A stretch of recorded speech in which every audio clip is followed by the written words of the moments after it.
real right now. Mr. DL. 222. Who's off? Yes, we are here on the 70th episode of the Danger Zone podcast. 70 episodes. Crazy. I love numbers with 7. So what you got? Yo, I'm wildin'. Yo, Hey, Big what's Shug, good? would you like What's to good? join the Danger Zone podcast today?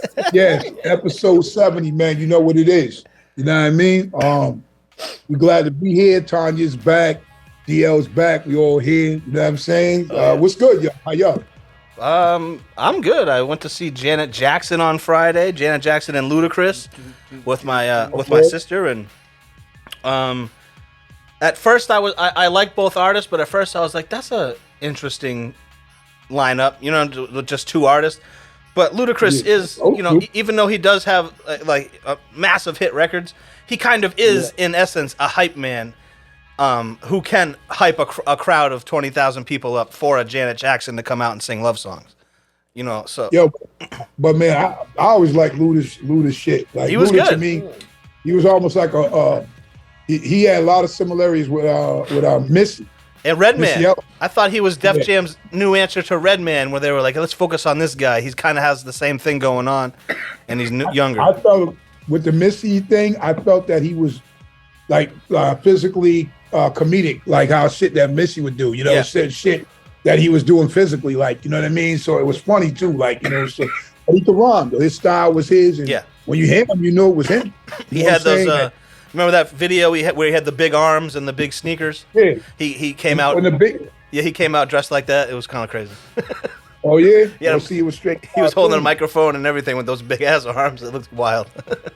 Wow, that's like the SpongeBob episode. But then, you know, everybody has to know the SpongeBob episode when he had the big arms. But go ahead. But then Janet Jackson came out. With big arms? Yeah. I want to say she's 57? 57.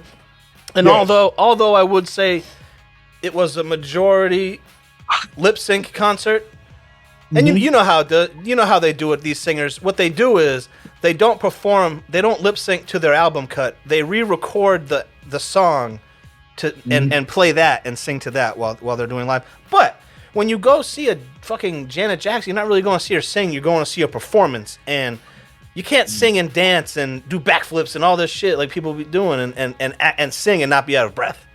So, you know. I mean, you know, it was the master that I used to be saying, damn, dude, you ain't out of breath.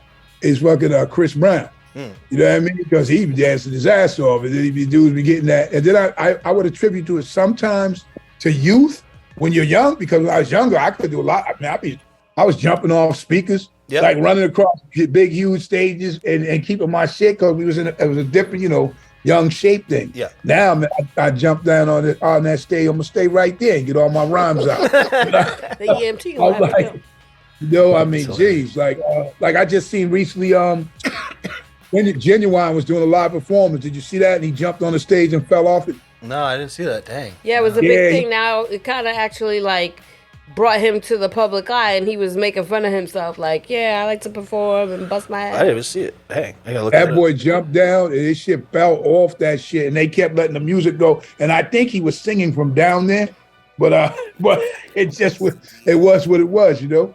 Shit, not to go too far, but we were once doing a tour, and the same thing happened to Afura. We all rhyming. Shout out to Afura, and his party's doing his thing, and then the square that he was on the stage collapsed. Oh, dang. So while he was rhyming, they thought it was part of the show because he disappeared. You know what I mean? And then so we were like, damn, you know, we professionals. So we like, oh shit, dude fell straight through the stage. And he found his way, found his way back.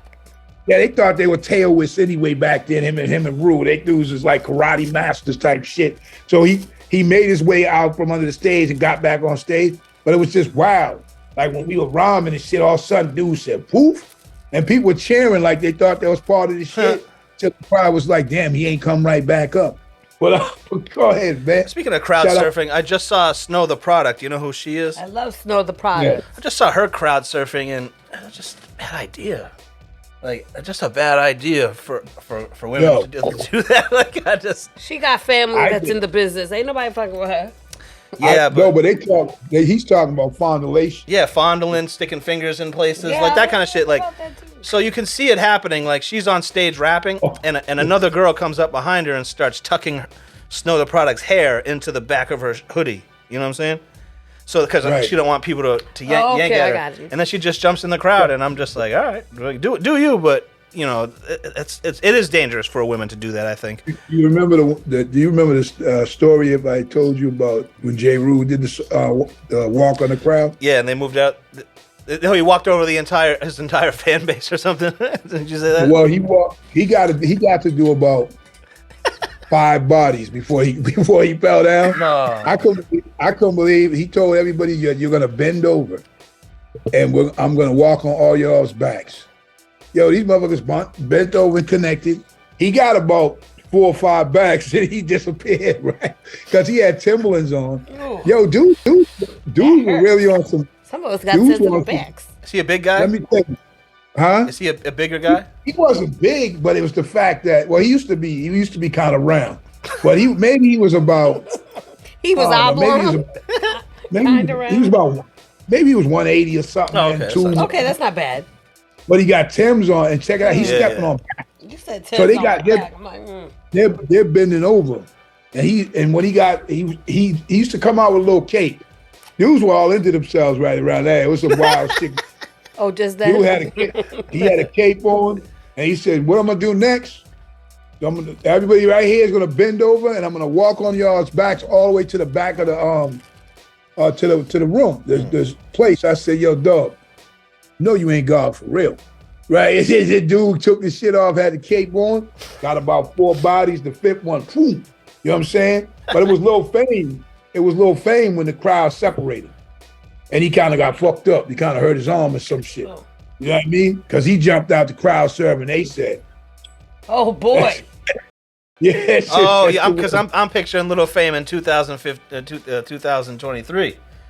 Nah, we're talking about. Yeah, he was heavy back then. That's why I was like, I said, what, do you have a knife on him or something? Then I realized, you said they moved, and I realized that he was heavy back then. Yeah. That motherfucker jumped out. But he kind of jumped boot first, too. You know what I mean? He kind of jumped in like that. Like, people might have thought they was going to get stomped in the face. Have you ever done it? What, crowd surf? Yeah. Nah, because I used to be telling dudes when they was crowd surfing, yo, dudes be all up in your fart box. No, dudes be all up in... Right? What's the word you use, Big Shug? It's the fart box. The infamous Billy Danze told me about that. He said, and that was the joke we had on tour.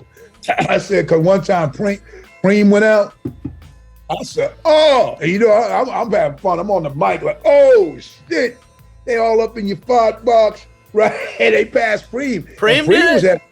Yeah, he passed them around the whole shit, and they passed him around Guru. They was always passing him around. Yeah. And one dude, I shout out to my man Fat Gary. I was fucking with him on the stage talking shit, and then we was moving too closer to the edge, but he didn't know that I was setting him up. And then I said, yo, I'm about to throw you out there to crowd surf. He was like, yo, don't do that. So I said, yeah, man, it's all good. And I said, woo, right? And he was out there. He was out there getting surfed against his will. You know what I'm saying? So he wasn't too happy about that, man. Yo, what about like a mosh pit? Have you ever been in a mosh pit? Yo, well, so I'll give you a mosh pit. Can you see me? Yeah, I see. You see the whole me? Yeah, I see Tremaine's shoulder, and I see from your shoulder to Tremaine's shoulder. So that's how much I can see on the frame. I see what you're saying. Yeah. So boom. Yeah, let me keep it like that because I don't want to be smizzing. What'd you say? I'm sorry. I'm sorry. What'd you say? You were telling us a story. You were in a mosh pit. No, you already told us a mosh pit story. Oh yeah, that's what I'm saying. Yeah, I thought he was saying his mosh pit was the size of his shoulders. I was saying what you was asking me. Oh. And so in the mosh pits, we was already rah-rah dudes. So the only dudes who even went anywhere near mosh pits was me and Freddie. Okay. So we went to one, and we would be knowing like, yo, we about to clear this out. You know, because you go in there, man, you throwing haymakers. Well, yeah, because you guys did rock shows with like a Rage Against the Machine crowd. Oh, So but now I'll get to them too. Yeah. These are the first, because there was mosh pits when Militia came on. Yeah. All kinds of shit. It's mosh pits. So me and Freddie would go, but you'd wait for them to bump in you, but you got to keep your head on the swivel because ain't nobody trying to get socked or nothing like that. Exactly. So once you get bumped once or whatever, then we start wilding out. You know, we used to pose and punt, whatever. But at the Rage Against the Machine shits, wasn't really out in them shits. Because them shits was too big. Yeah. So you could be doing like that and somebody roundhouse you in the face. Like, you don't even know who it is though. So it's like, and then they see you after like, peace, bro. It's like, you know what I mean? So, people had their teeth knocked out at that Rage shit. Girls had their shirts ripped off. That shit was crazy, man. That shit was too wild. Yeah, that's what I meant. That's what I was saying about the whole Snow the Product thing. I seen a bunch of mosh. We just seen one. We did when I did the last Cypress Hill tour with who was it? Slipknot.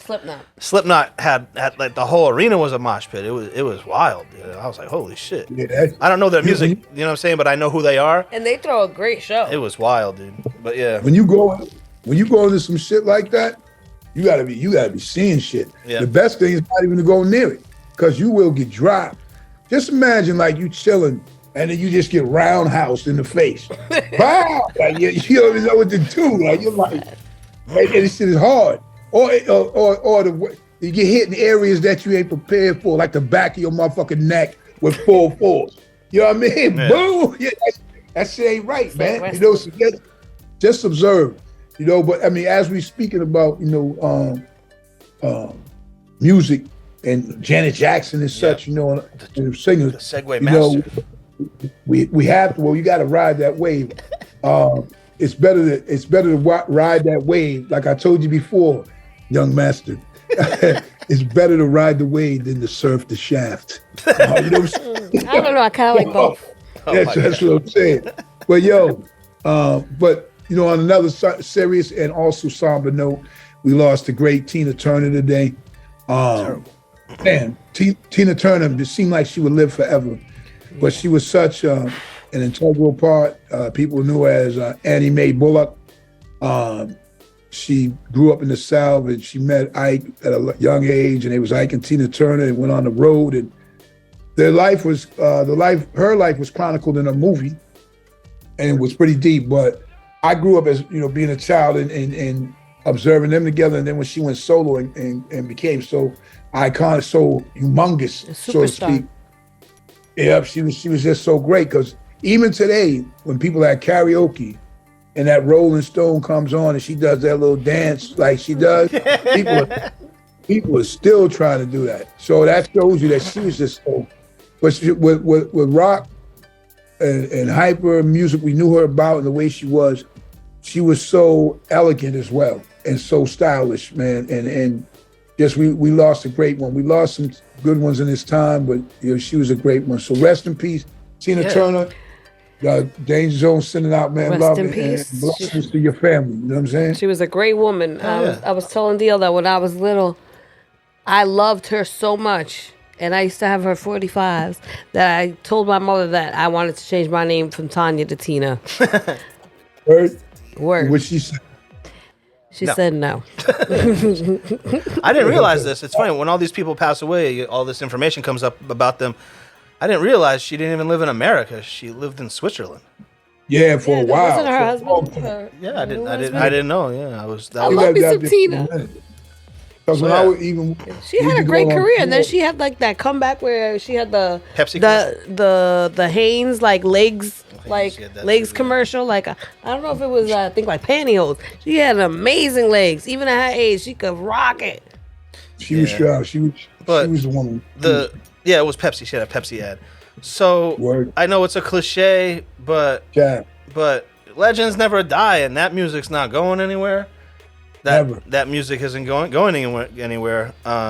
So you know, she'll live on. It's sad that we lost her, and it's sad for the people who know her personally. Yeah. But she impacted the culture. She's not going anywhere. So rest in peace to her. You know? Definitely, she was not going. Definitely, and blessings to the family, and you know, as you get through this. So, yep, Tina Turner, man. Tina Turner. What else you got popping? I got a bunch, man. I got some good stuff. Ice Cube claims, and I've been saying this for years. Ice Cube claims that No Vaseline is the best diss song of all time. Talk about a big shit. So I'm gonna do it like this.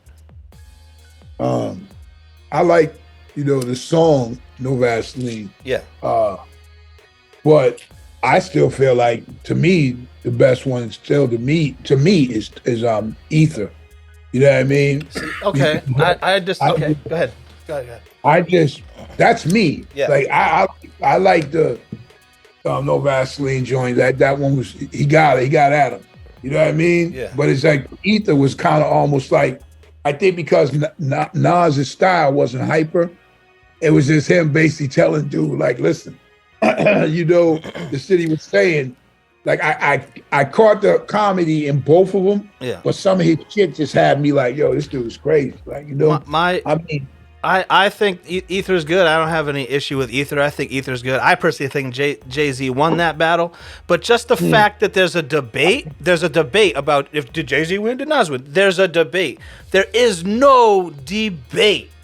Did Ice Cube dismantle the biggest group in hip-hop of the time? It's 100%. People go, yeah, he fucked them up. Yeah. You know what I'm saying?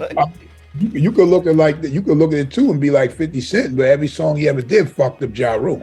You know what I mean? So Jeru still has a pop career, but he doesn't have a rap career. Yeah. But think about this, right? What you said. So here's the thing. So when people say who are the greatest, thank you. When they say who's the greatest rappers, who's your top 5, who's your top 10, we always sit here for most of the part. Nas and Jay-Z. Yeah. Those dudes find their way in most people's top 10. Yeah. You know what I mean? Absolutely. So even West Coast cats, yep, they'll say like they find their way in that. Now, so they're the ones battling each other. They're the ones going at each other. With Ice Cube, I feel like, knowing too that Ice Cube was basically the writer for a lot of stuff for them dudes. The other group only had like Easy and Dre. And I thought Ren was this lyricist, whatever type of deal. And maybe he wasn't in his own right. He had great voice. Like what you're saying about that era, the voices. He had one of those voices. Yeah. I used to love his voice because it was like, I thought when they broke up that he would be a star too.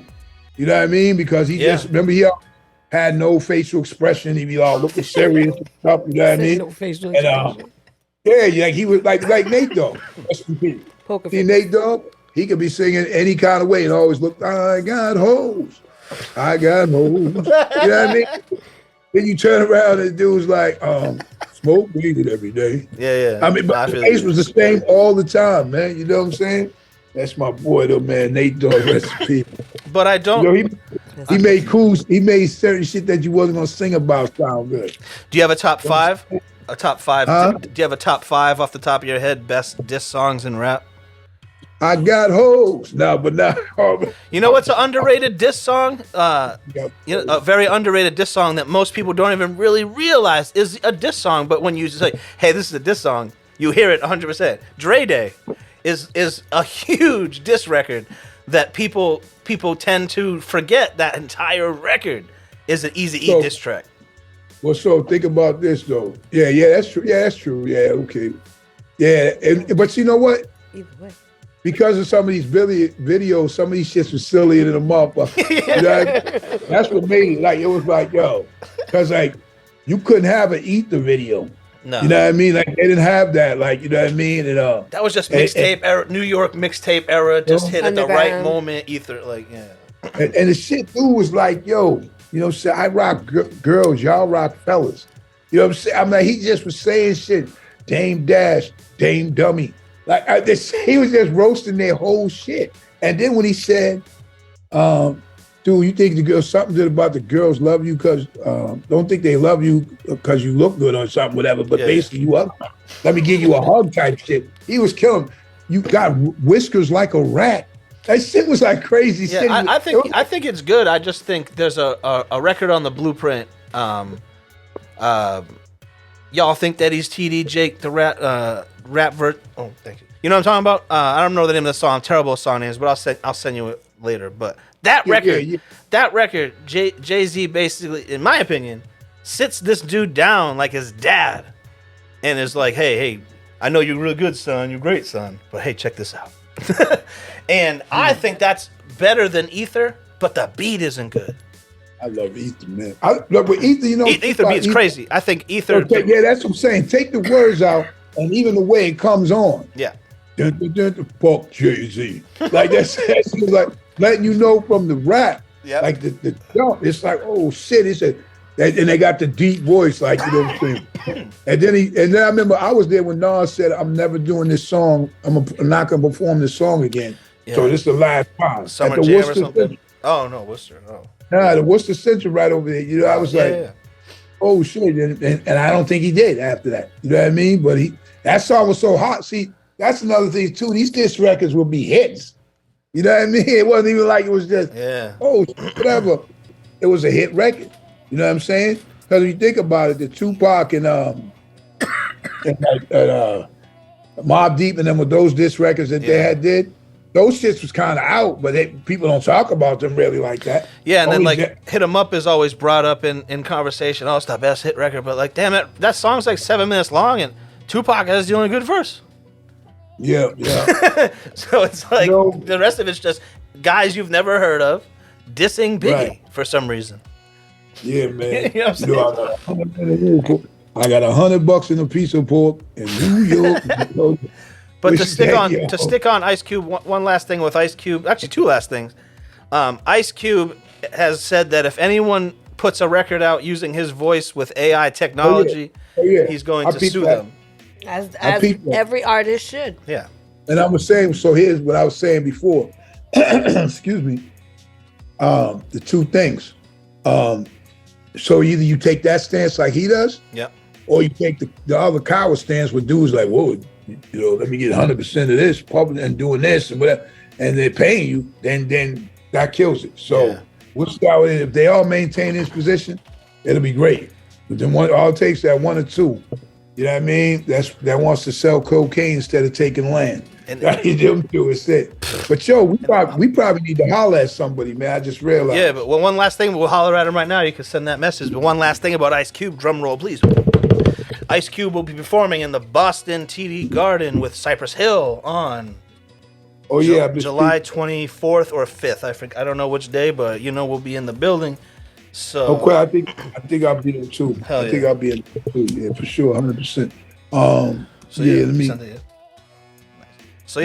While we're waiting for our special guest to call in, Offset released today that he says he's not biologically related to Quavo and Takeoff, which, like, what are you talking about?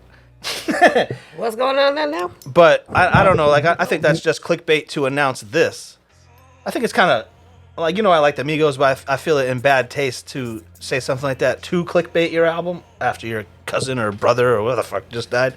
But he announces that he has a new album coming out, and it's featuring Takeoff, Cardi B, and Future.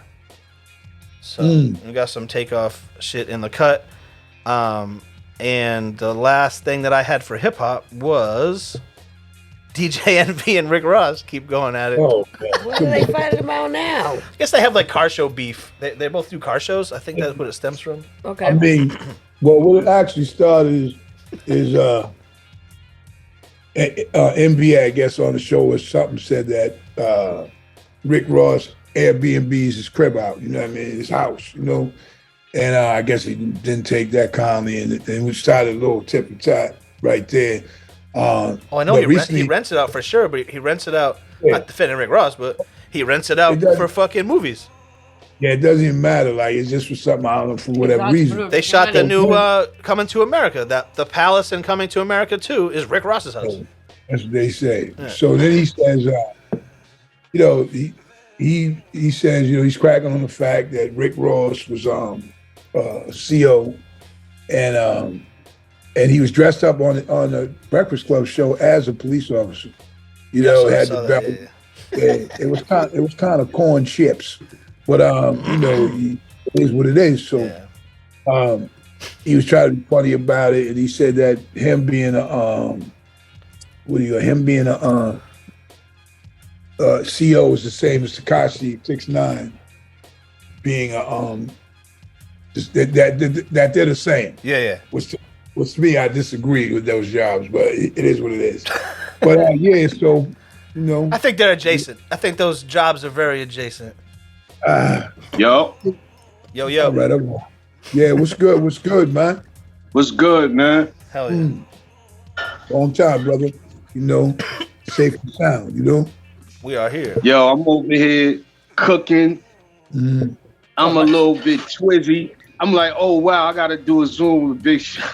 Yeah, man. You know, hey, we over here doing the same, but minus the cooking and shit, but, you know. I'm like, yo, hold up. I just told my wife, yo, oh, shit, I can't shit on Shug. Nah, brother, we glad, yo. Well, now you got to share what you were cooking. Man? It's good, baby. You know, she said, what you cooking, man? I'm making shrimp parmesan, just some heroes for the night, just keeping it light. Oh, man, that's crazy, man. Me, it's like the fried tilapias, the rice, and the broccoli. You know what I'm saying? For tonight. Right, right. You know, my son, he don't eat fish, so I flipped him a steak. But we just did that. That's wild, you know. That's life. Yeah. That's that grown life. We here, man. So we here, episode 70, the Danger Zone podcast with my man, the great OC. What's up, baby? Oh yeah. Yo, babe, take these out for me. Thank you. It's in the thing right there. Yo, I'm here. I'm sorry. I apologize. I'm here. Nah, that's cool. We glad that you're here, man. First and foremost, you know, I want you to, you know, give like the backstory, man, and you know, how the OC come about, how the OC starting, and bring us up to the point where you're at now. You know. My history starts with two dudes, Organized Confusion. Some people know him as Prince Poetry and Pharaoh March. Yeah, just spoke to the show. Yeah. I mean, my history starts before their names were. They chose that name. Their original name was STP.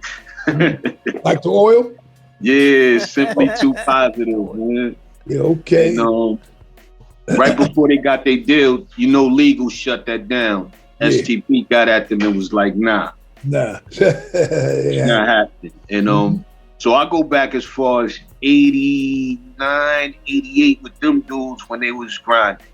And I was just a fly on the wall, and I'm in the studio with them. I'm in the studio with then living Paul C. I'm in the studio with Ultramagnetic.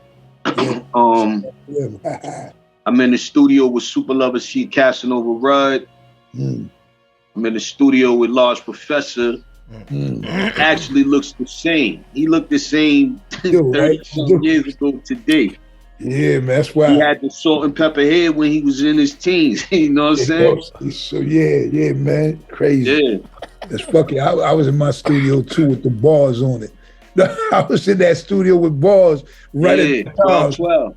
When you just is running me through you like that, running that story, it's like, damn, at that time I'm sitting watching it. Rap dudes from afar, waiting till I get back out or what have you. Well, hold up though. Let me stop you. Y'all dudes is around this time too. We just don't know each other. Right. So I'm going to California Club and I'm running with them. So I'm seeing Gang Starr perform. I'm seeing the formation of a Gang Starr Foundation, which wasn't said yet. I'm seeing you sometimes in the city. I'm seeing a chubby Jeru. Yeah, we just spoke about that. Shout out, he got that album 29 years ago today. Yeah. His album dropped. I think that one, the Sunrise of the East. Yeah, go ahead. Nah, I just spoke about that. I just posted his album on the sidebar last week. And I was like, yo, they didn't realize we was competitors too, all of us, me and you, all of us. Mm-hmm. And yo, that album had me shook because it was the perfect storm with him and Preem. I never heard nothing like that before. I think nobody did. Oh, for real. That's, you know what I'm saying? Even so, when, you know, we right there. Right. Looking through it and being like, damn, like, cause I would go like back to Boston, come back. These dudes done did 2 songs, and then I hear this shit, be like, damn, man. Well, this dude was cooking with This dude was cooking with gas at that time, anyway. You know what I mean? Right. So, at the end of the day, like, yo, our history is all intertwined, but I'll be trying to make people understand, like, even just with you being on the line with you, my history is long with different people. I'm like, yo, Shug is gangsta. Like, do y'all really understand that? Like, right. Do y'all understand? Nah, Premier Guru. I'm like, that's not my story to tell, but know your facts. Yes, it's coming. You know, it's definitely coming soon. You know, it's just things came together. Mm-hmm. So at this time, you're dealing with them, and you know, you get to the point where, like, so are you a teenager when this thing is starting to get, you know, professional for you, or you know, older at the time? You know what I mean? Yeah, I'm a teenager, 16, going on 17. So I'm seeing things unfold with them, and I'm seeing the hardships they going through trying to get a deal, and I'm seeing what other people are doing, and like I said, I'm talking to you from my perspective, but you seen it. Like, it was parties every night. It was banging parties. Every industry party had substance. Like, when you went to a party, and even if it was just no artist things, it was just crazy. And you know, it just shaped and molded how I seen things as far as when the hip hop scene was flourishing. And like I said, y'all being there, I think I've been around Nice and Smooth and them with these dudes. Like, I've been around everybody with them, except for probably like the guys that I started in DITC with. I wasn't around none of them. So jumping to the DIC, shout out to the DIC, because like when I see different you know, members of different parts of that, you know, I got a story with everybody for the most part. Not Tom D, but everyone else that put together like my hip hop. Like when I, you know, started coming out to New York, and I'm like, man, you know, I mean, even real quick, like from Big L, the first time I seen him, Lord Finesse was performing with Guru and with Gangstar and Rakim. You know, so that's the first time I ever stepped on the stage with the crew, like, oh, this shit is like, you know, this is what it is. I had just got home like not too long ago. And Lord Finesse and Rock, and yo, I want y'all to hear my little man. You know what I'm saying? And Big L comes out with the backpack on, and he got this, you know, the wool hat, and I'm like, the Scully, I'm like, yeah, man, you know, you looking like, yo, what's this dude gonna do, whatever.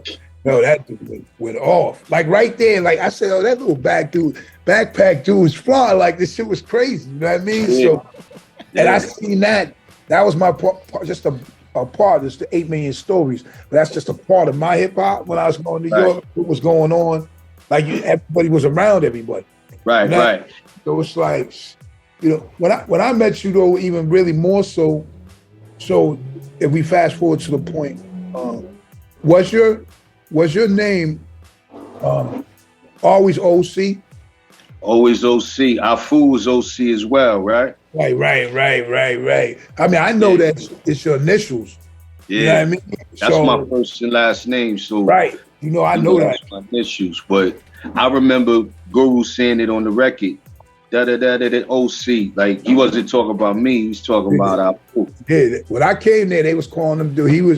He was OC and our man's what's the name when the East is in the house? Oh my God. Blase. Yeah. He was out loud, right? Like dudes all had these other names when I first rolled up, you know what I mean? Yeah. And then next you know, everything evolves as everything does.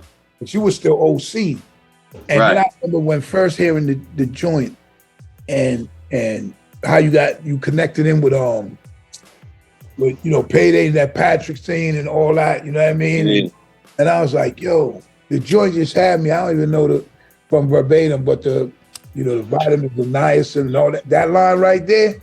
Oh, the Time's Up joint. Oh, yeah. man. Yo, dog, when I would hear that shit, I was like, yo, this dude is just robbing some. See, that's hearing shit that you ain't heard like on records yet. Like, you know what I mean? Right. Wordplay. That wordplay and vitamins and shit, that motherfuckers ain't thinking about that shit. Yeah. But when I heard the beat was fly, you delivered it fly. And I'm like, yo, who's this dude? They like OC. And I'm like, yo, but what's an OC?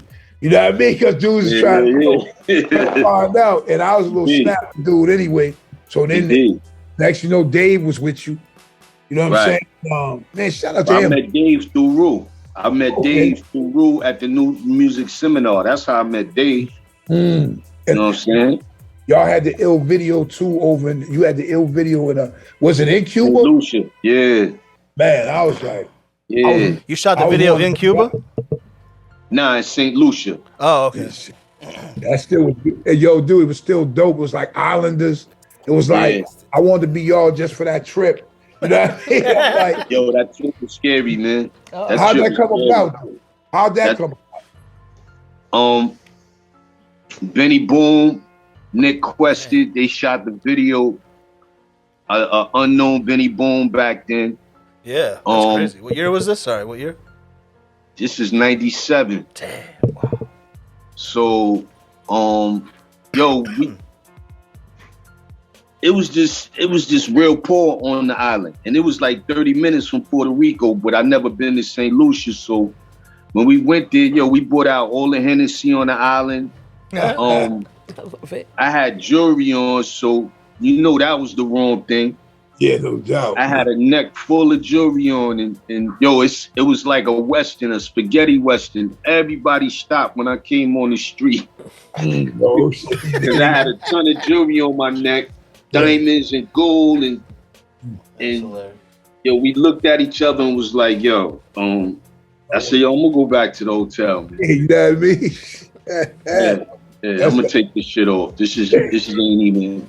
Look, and the level of danger is not of one's ego or whatever. The level of danger is real. Yeah, you can't fight bullets, man. I don't care. Like, the danger stayed real because they already seen that. But after I took it off, I wasn't trying to. They knew I wasn't no punk or anything like that, but they just knew that. I just knew in my mind, if I flaunt this shit, I'm gonna end up in a body bag in somebody else's island or something like that. And I wasn't trying to do that. You know what I'm saying? And coax them on and egg them on. They would get touchy too. Yo, you cool, right? Yeah, don't chill out. I'll tell you, they'll do anything to anybody, Big Shug. They shot David Ortiz in the Dominican Republic. He's like the king of the Dominican Republic. Oh, yeah. So imagine what they was thinking. We all had jewelry on. Right. Rolexes, Fat G had jewelry on. Dave had jewelry. My man Uni, God bless, he passed away, but Uni just caught a juke, so he had like 50 grand worth of. I'm like, yo, we can't do this, man. Like, we not going home. Like, how long did you stay there? We stayed like 3 days. You know what I'm saying? And it was cool. And the real island just showed us around. So that's how we got cool at the end of the whole trip. We had a day or two after that. And the islanders was just like, y'all was bugging when y'all came, but y'all cool as shit. Sit out. Like, so when we go back to DITC, digging in the crates for those who don't know. So are you still be vibing like, with Joe and them, the crew members and y'all, you know what I mean? Yeah, a few of the members I still vibe out with. I still talk to Ness time to time, Bucky. Joe I haven't spoke to in a while, but we all stay in contact. You know what I'm saying? Right. He's busy, he's visible. You already know. Of course, yeah. I mean, that's how some know the story that when I first met Fat Joe, we was at the Polo, and me and him was out back. Like I said, I have a story with all of them. And we out back, why something's going on in the Apollo. They're not performing right now. And it's the early days, even before he did that spring. And we're just talking about like life and shit we did and different shit. That's how I met him. So we talked a couple hours, and next thing you know, everything ascended over the years and shit. But every time, man, he was always like love, you know what I mean? With that, just yo, it's crazy. Because we really struck up the band like that. I'm from Boston, he from New York. But we had similar like shit to be like, throwing on the walls. So, you know what I mean? Right. Shout out to him too, though, you know what I mean? So Indeed. So now, like, at this point, I mean, are you currently getting ready to go out, or you still working on shit, or what's happening? Man, I'm chilling, man. I'm selling music from my crib. I left New York a few years ago, and I ain't looked back. I'm chilling, man. I just turned 52, man. I'm basking in the greatness of life. Right. So you just and I'm having a little bit of fun, but it's still gotta pay the bills. Of course. Yeah. That's the bottom line, man. It comes a point when, like, for instance, now it's a social media thing, but when we was doing the music and stuff like that in the beginning, so they were just giving Kass money, you know what I'm saying? I even had a deal where nothing ever came out, but the money was significant. You know what I mean? So they were just throwing shit around like that. So there was a lot of dudes being young and never seeing that too. A lot of shit got squandered. A lot of shit seemed like it was gonna come. Because my shit was, get the deal, this big ass deal. Now you can get a publishing deal on top of that. This is what we're right. Like, yeah, I'm at my bread. And then you're touring at the same time. Everything keeps on going on, and you like, oh. Right. In real life, you gotta stay hot. You gotta stay consistent. And people don't realize I toured for 30 years, almost 30 years straight. I toured ever since I came out. I never stopped. I just stopped touring like before the pandemic. Yeah, shit. I mean, that was probably the last time I went out. Cause Ru still, Ru is still rocking. Yeah. I see him. Jeru, man, something else, because he was Germany, and we over there, and Jeru really taught himself how to speak German. Yeah. So we be in the cabs and shit and all that. And I'd be like, yo, that's that fake ass German shit, son. Nah. I know he really having conversations. I'm like, oh.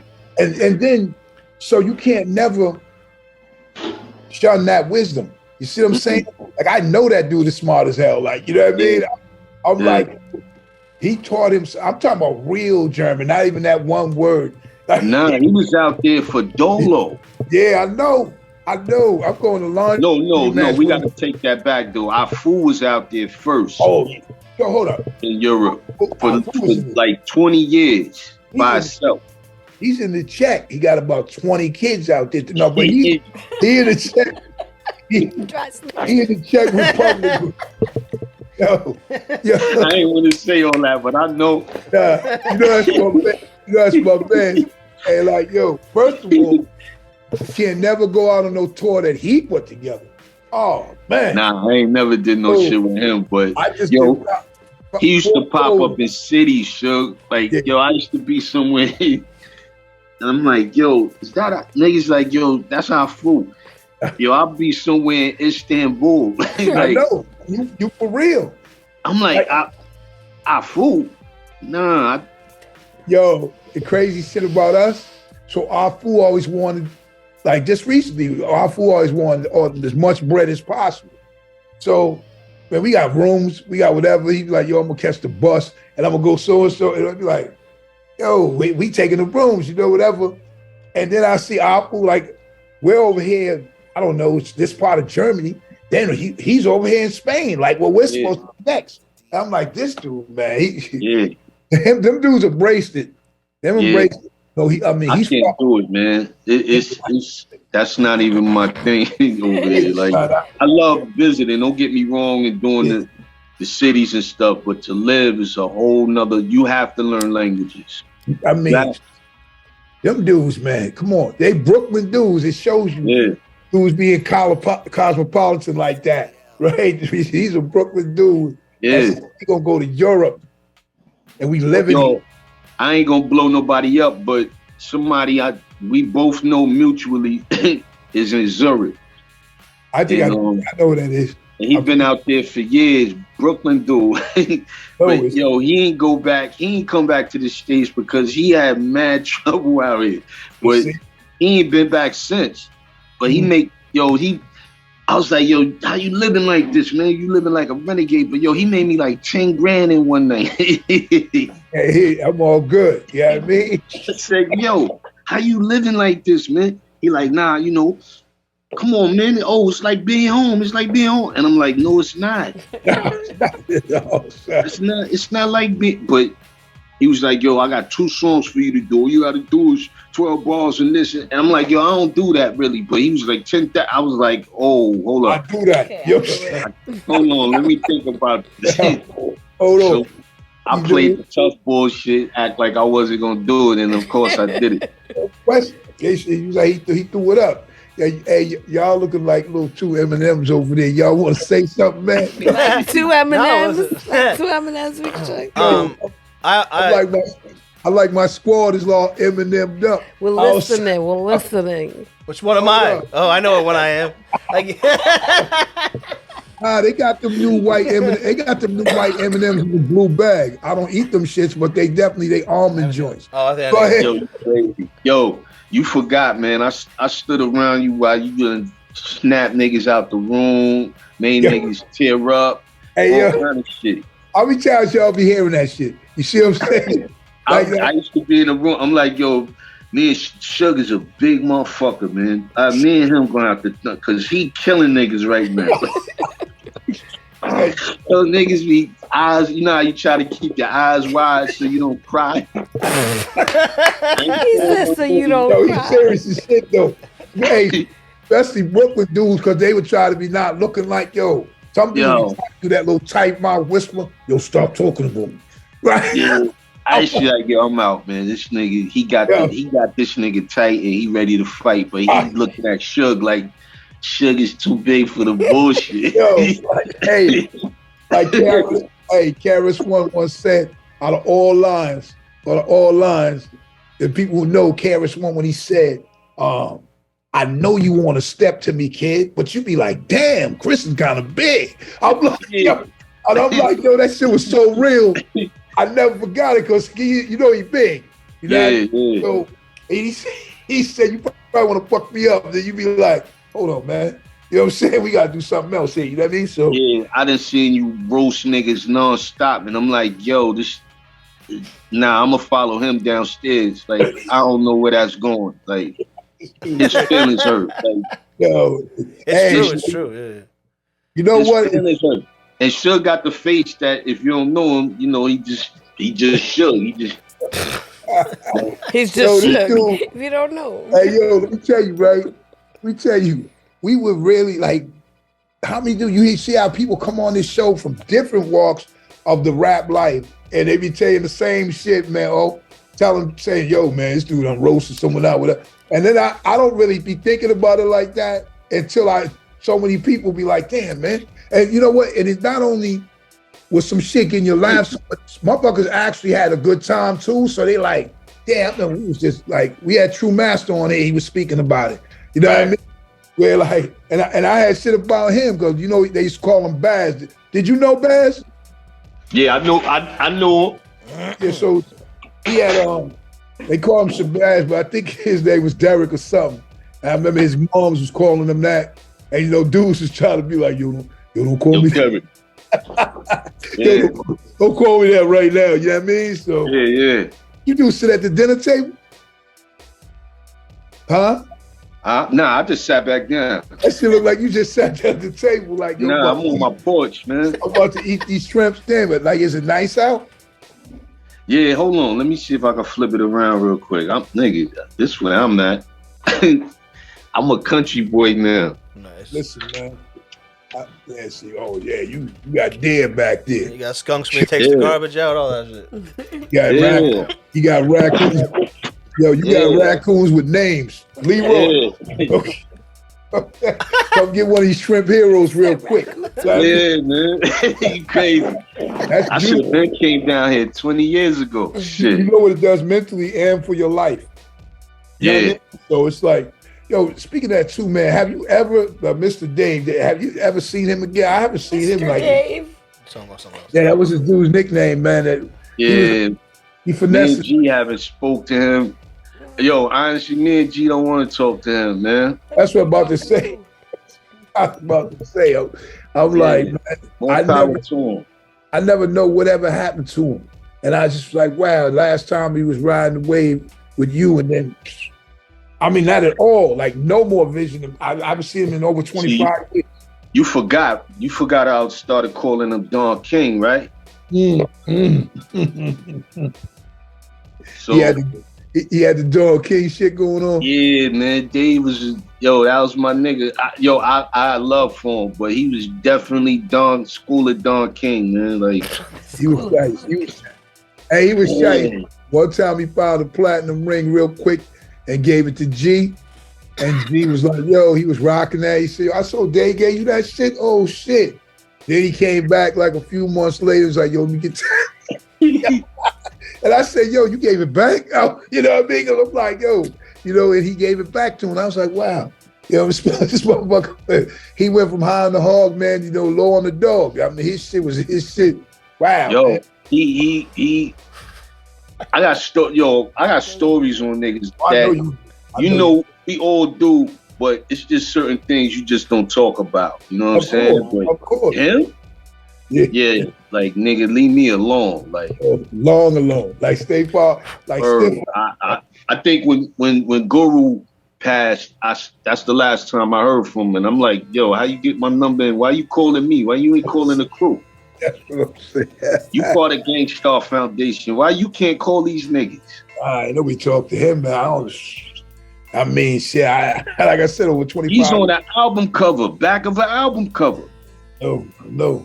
He's a Gang Starr Foundation member. Like, yo, I always felt like I was Gang Starr because of this nigga. Okay. I got quite a few dudes like that, and then boom. Yeah.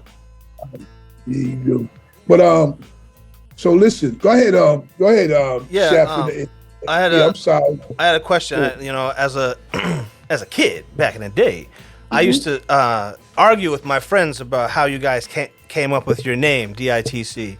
And I always said, it's because the producer named it because he was digging for all the soulful old rare samples and this and that. And I was just curious on if I was right or if I was wrong. It looks like I was wrong. It sounds good. It sounds good.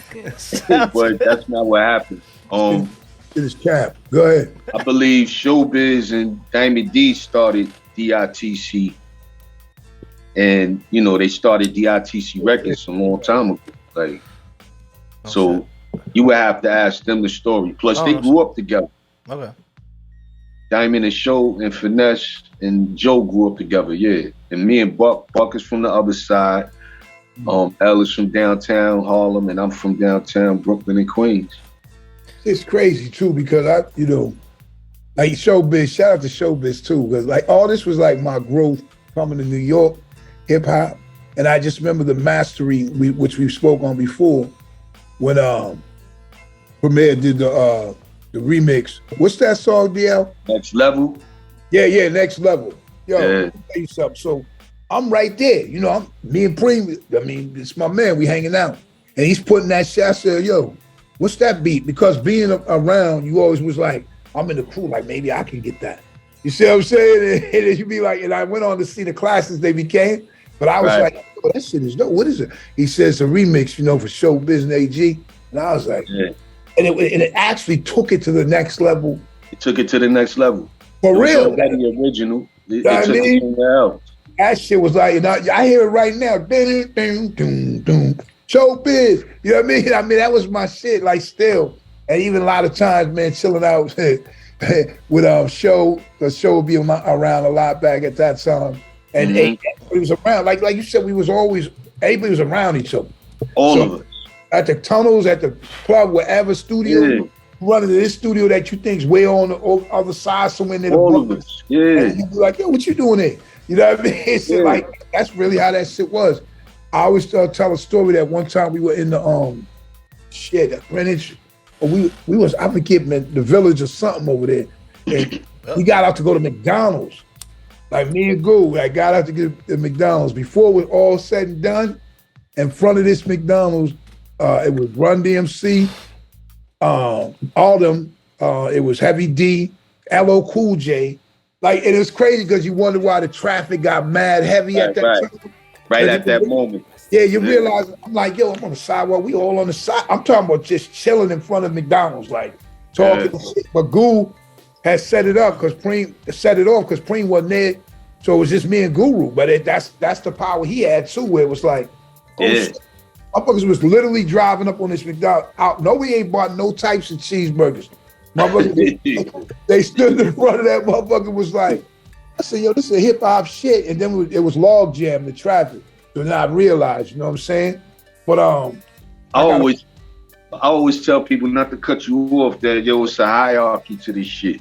Even though we all had decent or big records or consistent records, Guru and them, like all of y'all, like y'all came out before me, so it's levels. Some people understand it and some people don't, and you have to respect the levels of what people started with and doing and where they was at before you, and you have to respect that shit. It's a hierarchy to this hip hop shit, man. Like, I believe it, and I take it to each level 1, 2, 3. But I need to know right now, who are your favorite 10 MCs? I don't have any. Nah. So I'm gonna tell you. Let me tell you why. Because it's too many. That's true. So this is how I'm gonna preface it like this then. So just give us like 10 that that 10 you just like. You know what I mean? Like you can just give me 10. It could be 100 you like, but this 10 right now is good, you know? Let me see. I'm gonna start off with Rick. Rick is I mess people up with the Slick Rick thing because I don't sound like him, but yo, my whole shit is with Slick Rick, man. Right. So Rick is one of my top. Kane, of course. G-Rap, Rakim, Slick Rick. KRS-One. Yo, Guru. The voice is the most important thing. The voice. Yo, Guru. That boy had slick fly shit. There's some other shit, but Guru, I'ma say LL because he all around did everything. Gangster shit, stuff for the women, battles, street shit, battle shit, movies. Can I count running them? Yeah. Cause you know what?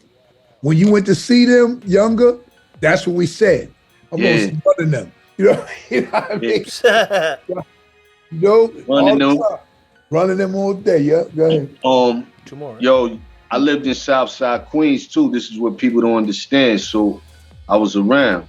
I seen a lot of dudes come through. So my neighbor was dude who died for a long time when I first moved to Queens. M2 Man. Oh yeah, M2 Man. Juicy. Whoa. Yeah. And that was my shit. That was my neighbor. And so was Bernard Wright. Who do you love? Okay, damn, man. So for Jamaica, that shit was made. Those is my neighbors. Still my shit. You know what I mean? Yeah, man. Yeah. That's but they ain't MCs though. Who else? I'm gonna have to Rakim. Yeah, you hit him. How many y'all got over there, D? I think he needs one more. Yo, y'all, I'm gonna throw y'all totally off with this one. Large Professor. Damn. Nah. But to me, Large Professor is dope though. I mean, I think that's a first though. That's a first mention of him. Yo, listen to Large and listen to Rakim. Oh yeah. You know they was around each other. So Large was young when he was coming up and he was doing music with everybody. So you can hear the G and the Rakim influences if you listen. Yeah, I think he's nice. So he's slick, man. It's not what he said, cause that ain't my order of operations. so I should win an award for lots of patience. Who rhymes that shit? I mean, that dude that did the vitamins and the niacin. That bitch. Yeah, but it's like, yo. Hey, yo, I know what you're saying, though. I know what you're saying. 89, 1990 for him, looking at the front door. Yo, DL, he had a nice, he had a diss record too. Cause remember when he was with the two brothers, and then he made a record dissing on them. You know what I'm saying, DL? No, I was signed to the label. You forgot. But their mother was their manager or something, and he went in on her. He went in on him with his fly flow and the way his shit was. That shit was dope. Yeah. Some diss records motherfuckers don't even remember, but that was one. Yeah, I remember. And Mikey D was the third member after that. I remember that whole shit. Yeah, I was there. I was at the label, so I knew. What you got? One thing too I want to say. So one song that will remain classic, man, is the the bing bing bing. The Brooklyn Dodgers. Let me tell you something, man. The way each cat came in and just, laced that and got out, it's like, boom, boom, boom. You know what I mean? It was just, and I'm so glad that it was a classic record. That is a classic record.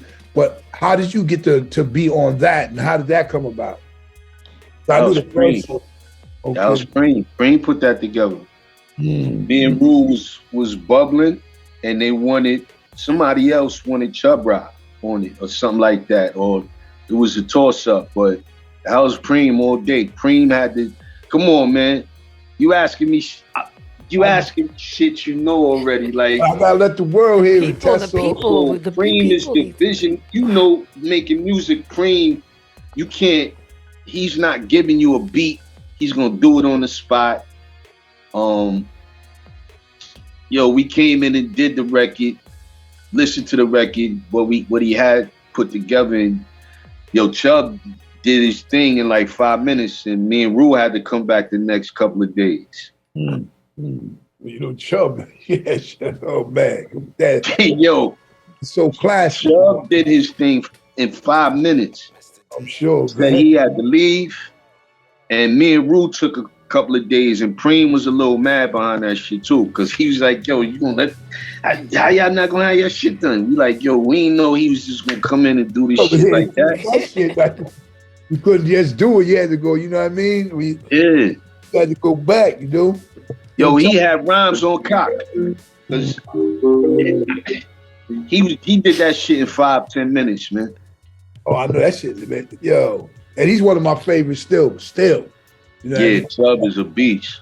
Because the one will always be my shit. That was just the song that really made me, with him, he did a lot of songs, but the one, that shit just had me like, wow, this shit is kind of crazy. I'm gonna be straight up, man. I wanted to change my verse for a long time after that.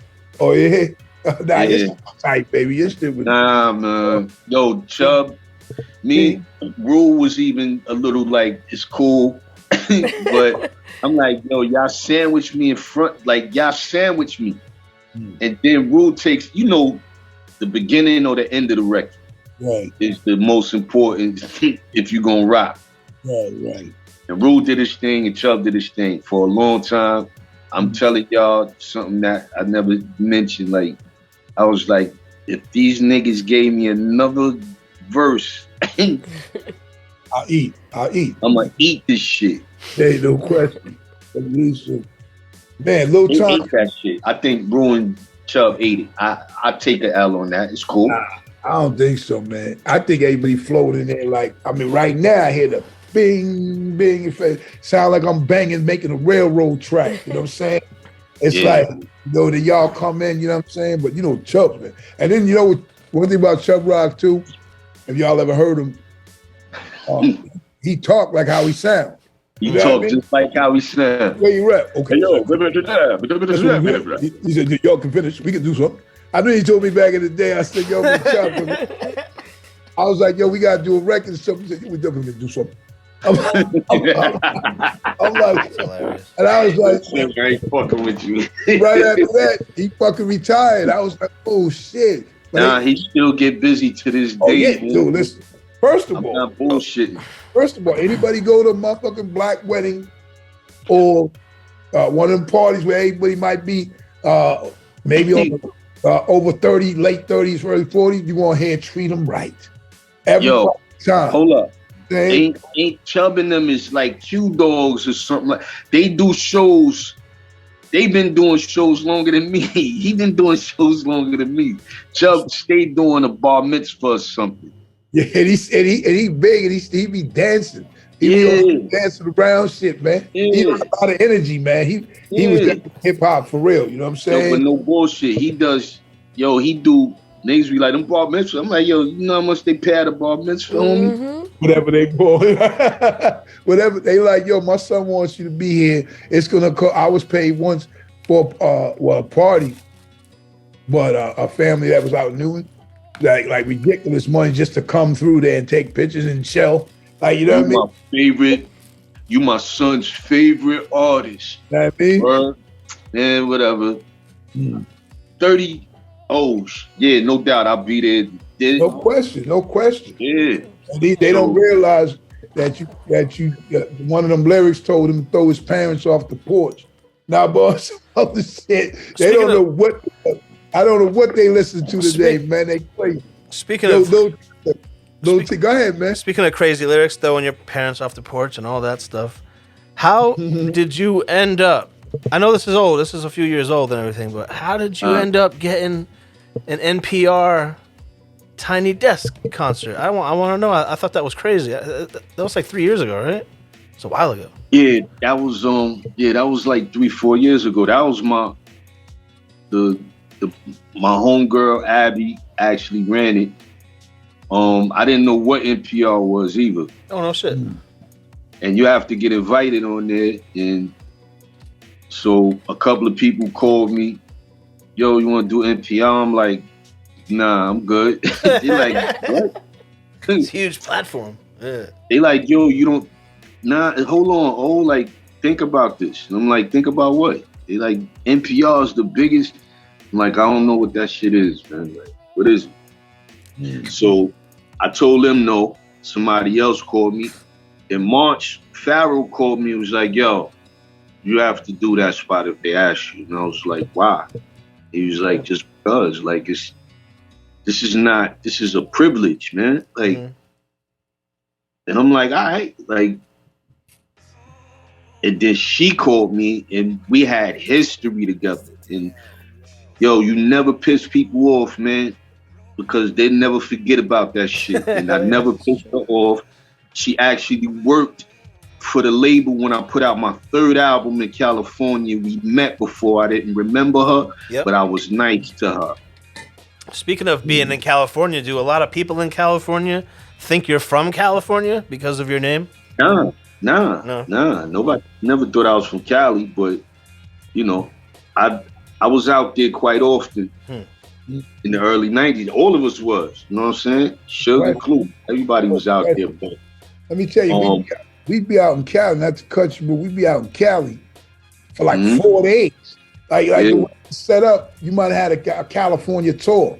So we'd be like in Hollywood in 4 days and this spot over here for 3. Yeah, so LA, 5 days in LA is perfect. No more than that. Yo, I always knew LA was dangerous, so I never played with it. Like, I never played with it. I always knew it was dangerous. You know, and yo, I wore a pair of fire red Willies to no bullshit, Shug. I wore a pair of fire red Willies to the swap meet. And you know, this was the first week in Cali, and Search was like, yo, you can't do that, man. Like, like you, what are you doing? And I was like, I'm dressing the way I dress. So I got the red Willies on with the blue silk joggers, the goat, and he's like, you got on red and blue. Like, you gain truth. Pissing everybody off. You want to wear this? Like, you want to wear this yellow shirt? While you're at it? It's like, and I got the red baseball cap or the blue. He like, yo, I have to explain this to you. And then he brought some people over. You know what I'm saying? And they explained it. He was like, yo, you will die out here. Like, you understand? Listen, you can't dress like that. Like, you have to make sure your color code is correct. I remember, man, we was out there, man, and one time it was me and Rue, because Rue talking too much, man. He about to take on a whole blood group, and I'm like, oh, man. So I got to back up my man, Rue, but then I'm like, and WC is the one who squashed all of that. But I remember going in the spot, and we just did a show. We walking in this other spot, and everybody's there, and it was like a big party. And I want to say it was a houlihan where we will go to eat. But in these other places, man, them shits was clubs. They had DJs and shit in there. So we go up in there, and then all the girls, everybody's sweating us out. We signing shit, whatever. Next, man, the whole joint turned red. You know what I mean? With dudes like all over these women. And it's like, what are y'all doing up in our spit out? Like, they didn't say nothing. Dudes know what time. Dudes was like, yo, this ain't really the spot right now. You know what I mean? So, and people want to ask you where you staying at. That shit was wild, man. That was wild. That wasn't gonna happen, It was wild. Yo, same thing with Europe, man. That's why I love Europe. Because after you finish doing the show, you probably doing the show is like some castle type shit anyway, club, and then it's Europia after that. It's some fast shit, and I used to love that shit. Yeah, that was us. On the third floor doing a hip hop show, then you come downstairs. This shit is danceteria. Great, wow, man. I did a place like that in Croatia. It was like. Now, there's been many places, but that Croatian shit was crazy.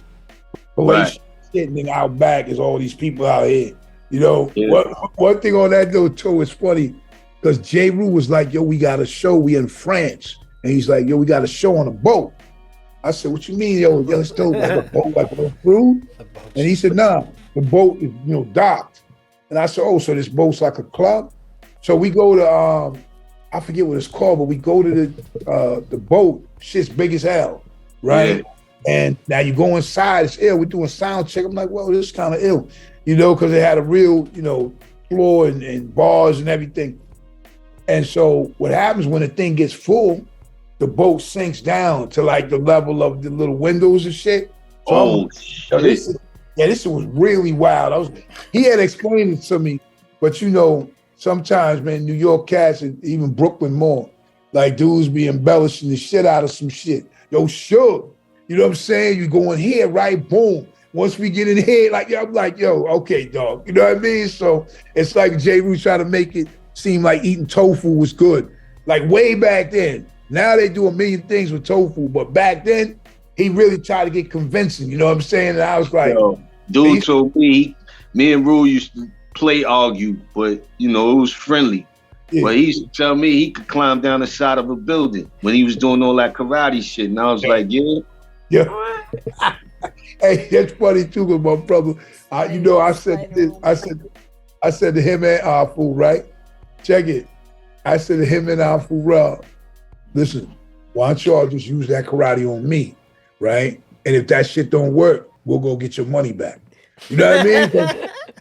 Because they was taking them lessons like at that time. It was going hard, man. And I would be like, seriously, no bullshit. They both know. I'd be like, listen, y'all just like the karate movies. Y'all jump me. You know what I mean? And let me see what happens. Right? You never did this. Sure. One summer, me and Rue was popping one summer. We was just popping one summer. Popping. I mean, doing mad shows. Then one day, like Rue shit started getting real big. Like that come clean shit started bubbling. Yeah. This nigga came out with a cape on. I just told that shit, son. You probably about to say, right? Y'all listening? That's two things that he said. Yeah. I just said about him with the cape. Yo, we had a show of, the nigga. It was ingenuity in the shit, but he didn't tell me he was gonna do that, and we was doing shows together. Yo, the nigga said, leap over.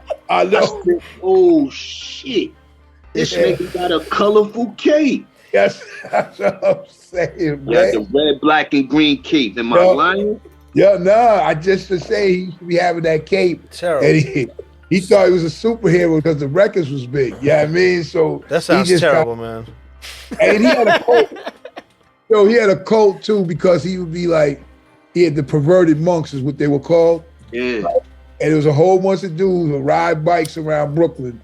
And sometimes we'd be on tour and Jeru would want to walk 5 miles or better to go get some food on this part of the shit. healthy food you said. Yeah. Yep, till Apu said, yo, fuck that. Apu stopped taking them walks. We'll pull over and eat some shit, whatever, when you eat it. And then Jeru wanted to walk as far as you possibly could. And Europe. He was doing that shit hard. And I started seeing his joint get bigger. I started seeing the records get big. I said, oh, shit, this nigga came out with a cape tonight. I know. I said, yo, I went on before him, so it was like it's cool. But I said I'm not following that shit up. I ain't got no cape, so hold up. You gotta be like Cannabis to bring the lion. Remember that shit, Big Shug? Yeah, man. But he's not doing no sellout shit. He still got on, his street clothes, but he just throw the cape on with the hat. He was like, yo, I can fly with Temps. You know what I mean? And that's what was fly about it, man. Like, yo, I miss them days, man. Like, I miss bumping into people at the, we crossing the country and, doing shows and stuff like that. I miss Guru. Yeah. I miss quite a few people, man, because I have memories with dudes. Like, I have memories with all of y'all. Of course. You know what I'm saying? Like me too. I'm like, so I know, obviously I'm still doing some things, and me and Premier actually doing this Guru tribute show here in Boston. You know what I'm saying? So, just a lot of things still coming up, but damn, you still think about them times like, yo, Yeah. Yo, it shaped dudes. It shaped and molded dudes' characters and everything. Like, and I did an album called Trophies maybe like 10 years ago with Apollo Brown. Right. Oh, nice.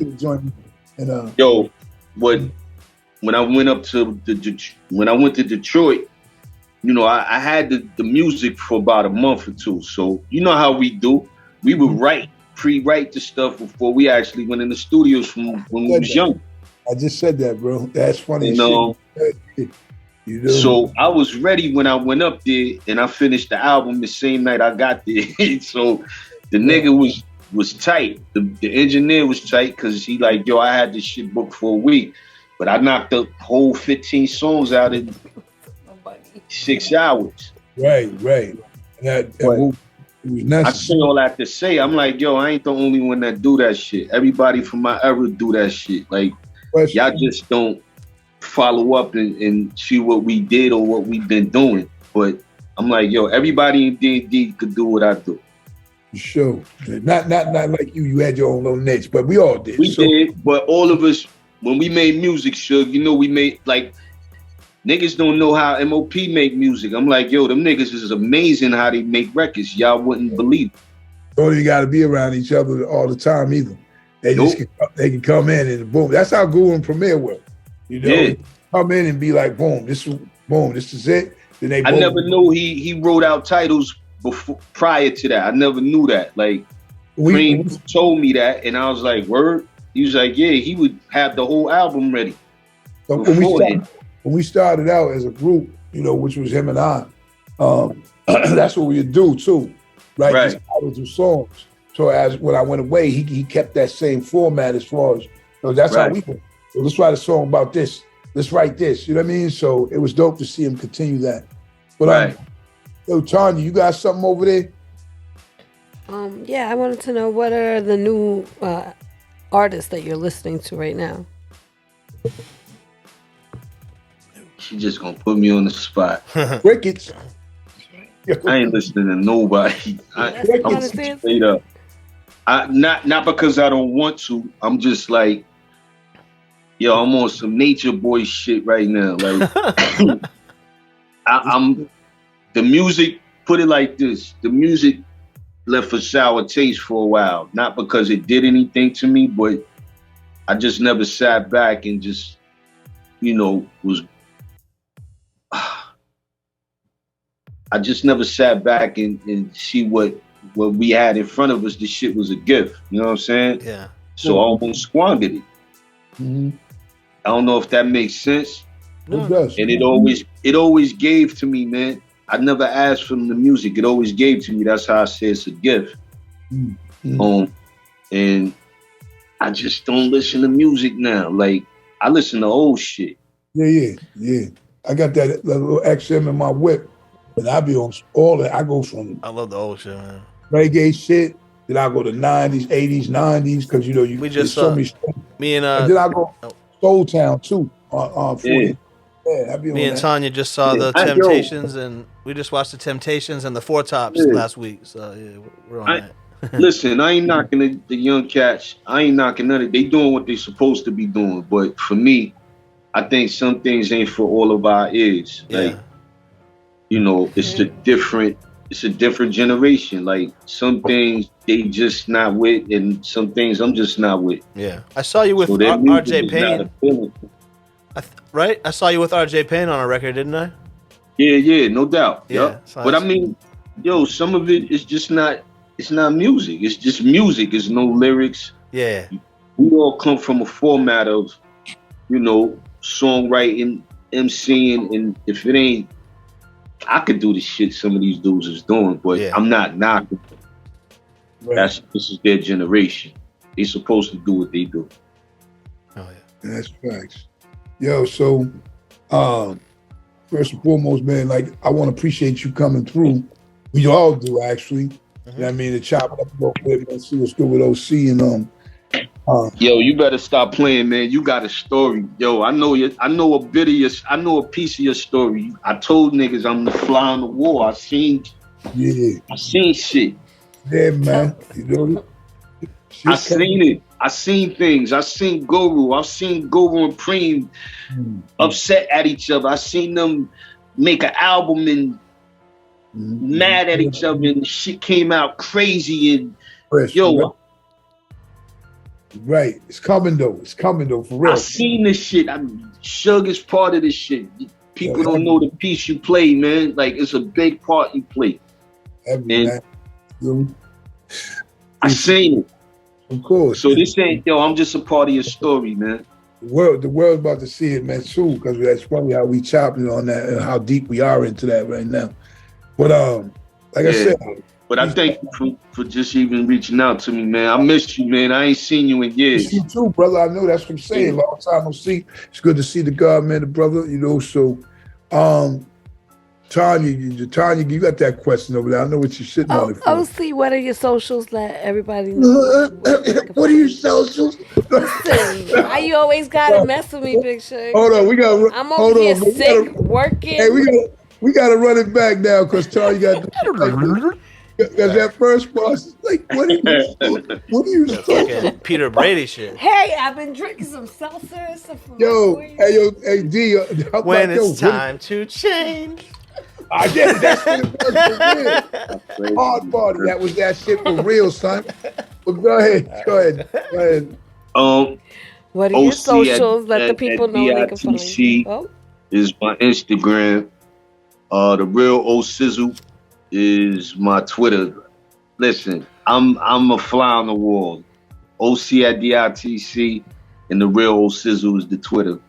That's really all my socials, and everything else might be connections I never even followed up with, Facebook and all that. The crazy thing is like, so me knowing like your whole name, you know, it's like, to me, like that your name already without a title was like still would have been a dope rap name. You know what I mean? I'm talking about here's the other name I had. I had OGC, but right. That's my first, middle, and last name. But OGC is part of Duck Down, so I definitely. But I just what I learned, you know, one thing about us, we would learn, and probably me too, because I was always like roasting or something. Like I learned somebody's real name was, like, you know, government name, and I was like, oh, okay. OGC. That's yeah, man. Oh yeah, it was kind of. What are your socials? No, but anyway, what are your socials? Oh my God. Got me fucked Stop being a bully. man. Yo, listen. Anytime you need me to come through, you already know what it is, man. Sure. We appreciate. Hey, ladies and gentlemen, Thank you. Great OC. You know what I'm saying, man? That time's up. I gotta listen to that today because I'm telling you, man. Even the way the beat goes, the beat's like that. You know what I'm saying? Yo, ask Fat Gary about Blue Collar. That was my shit. Oh yeah. Oh, the blue collar shit. Yeah. That's my shit. Ask G. Like G used to be like, man, why you always bother me about that record, nigga? That record, that's some real shit. G used to be like, nigga, why you always bother me about that record? I appreciate it, man. Some real shit. It's funny too, man. People will call me, see Premier in different Chicago, wherever else. He'd be somewhere, and they'd be like, "Yo," he's like, "I'm talking to Shug now," and they will always say what you just said, like about a verse with, "Yo, that shit like what you saying." Like I knew that this dude is real. Like they'll say shit like that, man, and it's funny. Because and I say, yo, this nigga can sing too and harmonize. Yo, me and G used to be dying. I'm like, yo, but it's funny because Shug just a big nigga, but he can harmonize for real. I caught people off all over the world, man. So now it's commonplace, but all over the world, I had them flipped out like, oh shit. Yeah. You know, real quick, we went to what's that? What is that? Next to Greece, Macedonia. Right, and they kind of pour there, whatever, man. But they are hardcore. Was that the city full of dogs? Huh? Was that the city? Was that the city that was full of dogs? You were saying? I don't. No. That's the weed spot. Oh, that's okay. Christiana. Oh, that had the dogs. So this shit though, man. Now you threw me. You threw me off onto Macedonia. You're talking about Macedonia. Yeah. So Macedonia. So they pour there, but it's deep there, and it's beautiful. Like the architecture, the buildings or whatever, they're beautiful, man. But it's just like kind of poor. And so I sing. Everybody know I sing part of my show, whatever. And he's like, last time so and so did that, they all booed him. I said, listen, man, I'm not, And they was trying to say behind me like, yo, Shug probably shouldn't do that. So I go out and rock what I rock, and then I hit the soul thing I do, like in my show. They go crazy, right? And I seen film of this shit. So motherfuckers tell me after when you get off the stage, like, yo, they did that because it was you. I said, nah, motherfucker, you just thought like they knew what they heard was like, yo, this shit is real. It's different if I got up there and that shit's cracking or something. But like, you're like, yo, this dude was saying for real. And they went crazy. So I mean, niggas used to ask. I should like get the niggas sing, man. I ain't seen him sing a whole song yet, but yeah, the niggas harmonize. That nigga do his thing.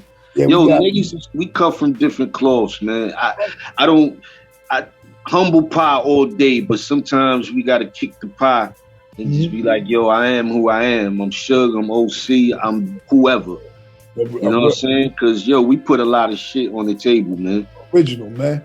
Hey, yo, appreciate you coming through. We ain't gonna hold you no longer, man. Listen, man, good to see you, beloved. Same here.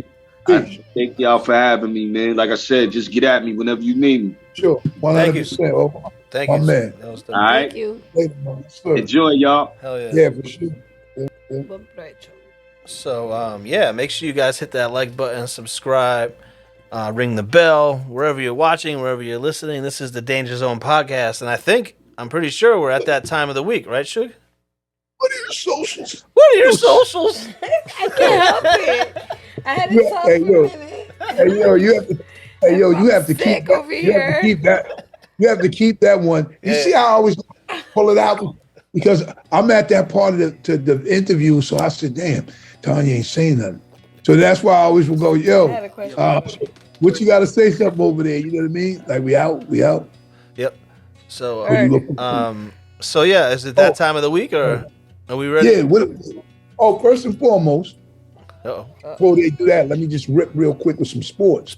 So, as we know, Boston was down. Boston, the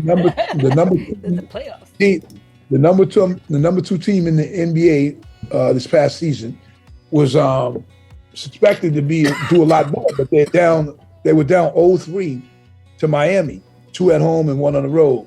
they were stomped. The soul was stomped out of them game 3. But game 4, they returned. They won, I think, by 16, 15. No, 16, I believe. And it was a very convincing game, strong game by Jason Tatum, Grant Williams. Al Horford came out hot. They played D real hard, Marcus Smart, and the rest of them. Jaylen Brown, man, definitely Jaylen Brown. So, we'll see what's up. They got to win 3 more in a row. But Miami won 3, so Boston could too. We'll see what the fuck happens. Also on the other side, for the first time ever, the Denver Nuggets are in the finals. They're the West champions. They took the broom out and told LeBron to come over here with his friends and swept their ass out the room. The LeBron, how I say it the other day? The LeBron Jangelis Lakers. LeBron. Yeah, they got swept out the door. So, hey, shout out to the Jokic too, man. The center on the other team, man. That dude's phenomenal, man. About 7 feet, got the crazy touch, gets up and down the floor, passes very well. So we'll see. If the Celtics can come out on top, or if Miami goes, no matter who it is, they're gonna have a problem with that team. So shout out to them. So as we move on, sports-wise, the Red Sox ain't doing that good. What you got in New York, D? They doing all right? I don't know, man. I ain't peeped. Yeah, they're doing all right. Aaron Judge is back, hitting home run a day. Did you see the fucking controversy? What do you think about that controversy? Did you see? Do you think Aaron Judge was cheating? What do you think was going on there? I didn't peep it. Can you let me know what's all right? So Aaron Judge is at bat, and you know what I'm saying, he's at bat and he's at home. So the dugout is basically to his right. You know what I'm saying? It's towards first base. That's where the dugout is. So he's looking at the pitcher, and then his head doesn't move, but his eyes look over to the dugout for about, what do you think, 2 seconds? Which is 2 seconds, but it's a long time. Looks over, and then he looks back and doesn't swing. And then the announcer says, "Oh, that was odd," and they start talking about it. And then the next pitch comes, and he does it again, and he hits a home run on that thing. Now he says that there was something going on in the dugout, and he was just checking, and he didn't want to take his head, like his eyes off the game. But I don't know. Shit would look weird. Like after watching baseball for 42 years, it just looked weird to me. I was, what the fuck is he looking at? I'm gonna tell you what. You could either do that, and people are trying to figure out what the hell happened, or you could always resort to banging trash cans. But anyway, hey, bang a trash can, make it happen, man. Those who know. You know what I'm saying? But this week, okay, go ahead. Oh, go ahead, bro. No, I one more thing. We watched a documentary today, and I don't know, it's actually fucking good. Which one? It's called Still. It's about Michael J. Fox, and it was actually kind of crazy. So man. Like he has Parkinson's disease. Yeah, and it's just like it was just if you like documentaries, it was dope because I don't know, I thought it was good. I didn't think I was gonna like it. It was awesome. It's a great story. I think I've been a big fan of his since I was a little kid. I grew up with that man, so I think it's. Can you get him? Can you get a verse from him? You grew up with him. You grew up with him, and both of y'all are the same height. Wouldn't you? Y'all know what I mean. So I was just surprised that I liked how good I thought it was. But anyway. It was really good. We'll move on back to the best part of the week. Shout out to OC. That was dope. Coming on the show. Thank you. We're here coming on the show to surf Big Shug a little bit, surf the Big Shug wave. You never because you knew the reality of it though too. I mean, I'm just I know, but you guys have all been here. Yeah, and even I get a kick out of myself too. It's an honor too because I know when they talk about man, Shug used to air motherfuckers out and roast them, whatever. So everybody in that whole circle, you laugh and you never forgot it. Yeah, it ain't. There's a whole group of motherfuckers that got roasted and be like, we must get him. You know what I mean?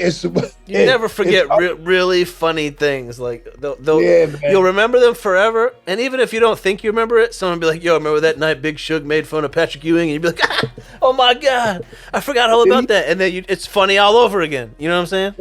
And he said the ill shit because he said the ill shit where a motherfucker might have wanted to get roasted. And then But this Shug was a big motherfucker. He kept saying that, so it's almost like some people did get mad enough when they want to fight you. And if anybody ever roast somebody for real, you know that you maybe when you was younger, you had a few beefs behind it. Yeah. And you need to know how to fight, because if you didn't, that wasn't gonna be good. Yeah. So you were gonna roast 1 to 3 people, and then and then that third person, if not the first, was going to beat you up. Now, older is different. Older now, because you're walking to a lot of crowds who find shit hilarious. Or I might be around my son's peoples or whatever in school and shit, and they be like, oh shit, you pops, man, funny.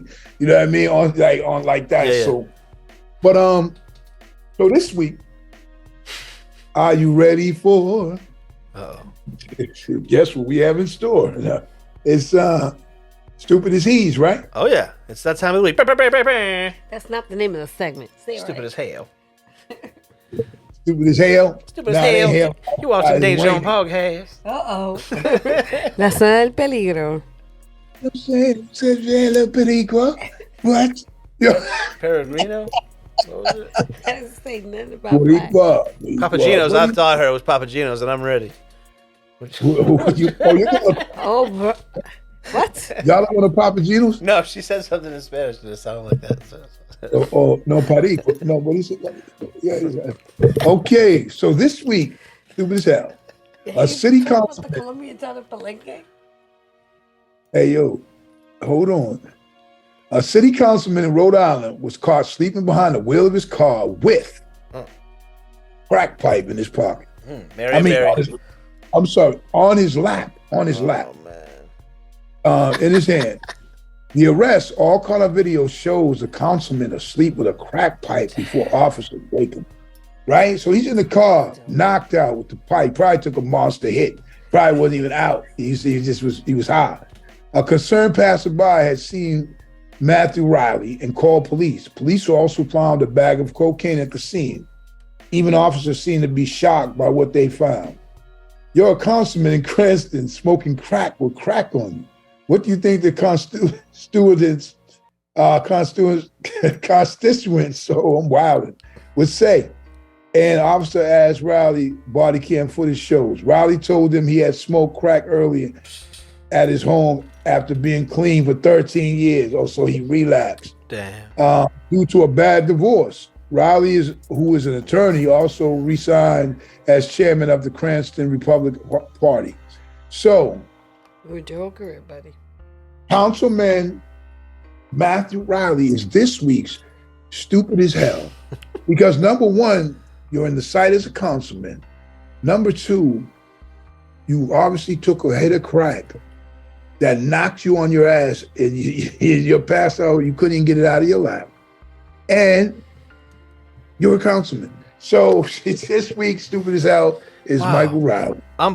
He's fucking dumb. I'm blown away that you're stupid as hell wasn't Prince Harry and Meghan Markle, who claimed. Did you see that? They claimed that they were chased by paparazzi. For 2 hours through New York City, a place that I told my mom and Tanya, a place that probably has 50 million cameras between cell phones and security.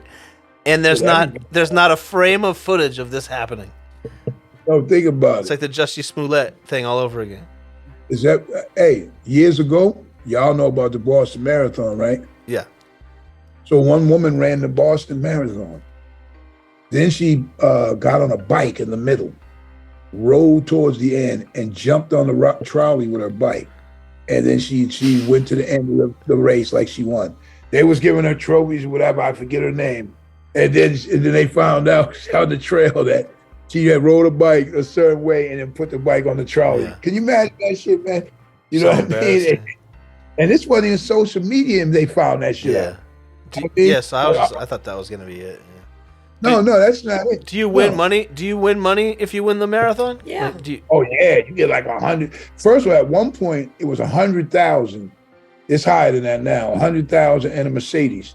Right, but now I'm sure it's way higher than that. Nice. And then years ago, it was lower, but that's when, actually, man, only white people won the race. That's because I think maybe that's probably all that was really in it. Yeah, like, that's exactly. I don't know. I don't have the facts here, but I'm gonna assume that is exactly why. Hey, if you think about it, it built. I think his name was Bill Rogers or whatever. Won like 3 times or whatever.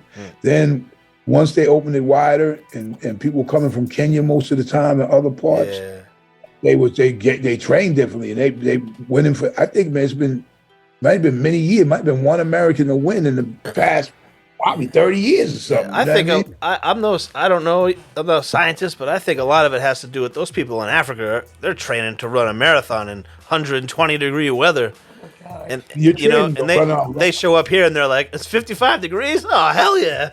I'll see you guys at the finish line. Well, you see when they finish, they're talking all regular.